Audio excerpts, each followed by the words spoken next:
Hey everyone, Alicia here with Behind the Sketchnote number 3.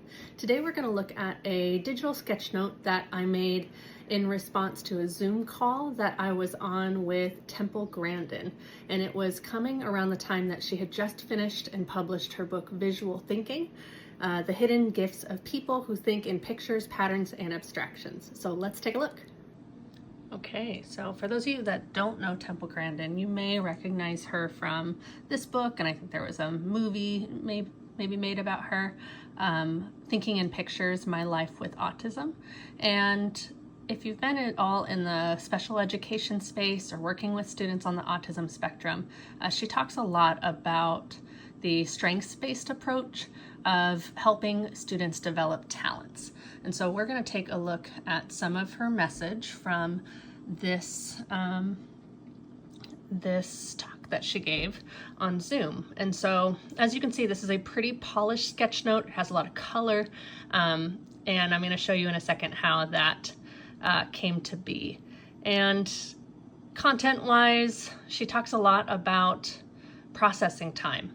And just like us clicking away at a computer, expecting it to go faster, there needs to be some loading time. So slowing down, giving one task at a time, even creating sort of a pilot's checklist so that learners can do one thing at a time and know that they have gotten it done and gotten it right. And then, especially for younger children, exposing them to practical skills, relating learning to real context. So that's just a little bit of the content. And now I want to show you a little bit about the sketchnote. And so what I'm using here is Procreate app, one of my favorites. And what I like about it is that it actually creates a time-lapse video. And so we're going to watch how this came to be when I was live sketching during a Zoom call. And so as you can see, usually any Zoom call starts with an intro. Here's the agenda for today. And I use that time just to think about my space, get the presenter sketched out.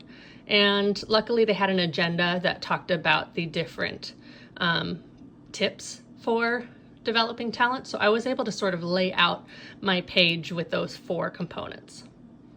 And then as Temple was sharing, I used that time to think of one summary in text and a few visuals that matched those tips.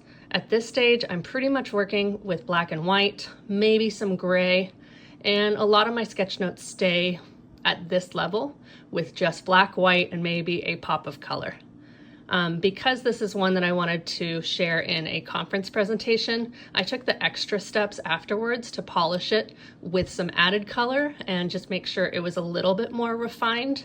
And so you'll see in a second that those extra details of picking a color scheme, you'll notice that I have a theme here with yellows, oranges, and purples being my color palette, and getting it to pop. And so that is the final sketch note. Got to see it from start to finish. While it was done live, by the time the speaker finishes, it doesn't mean it's always fully complete. And so many visual note takers will take the extra step between sessions, an hour after they finish, and come back and just do some cleanup. And that's what you got to see with that difference between a white and black sketch note, basic, to a color popped, polished sketch note.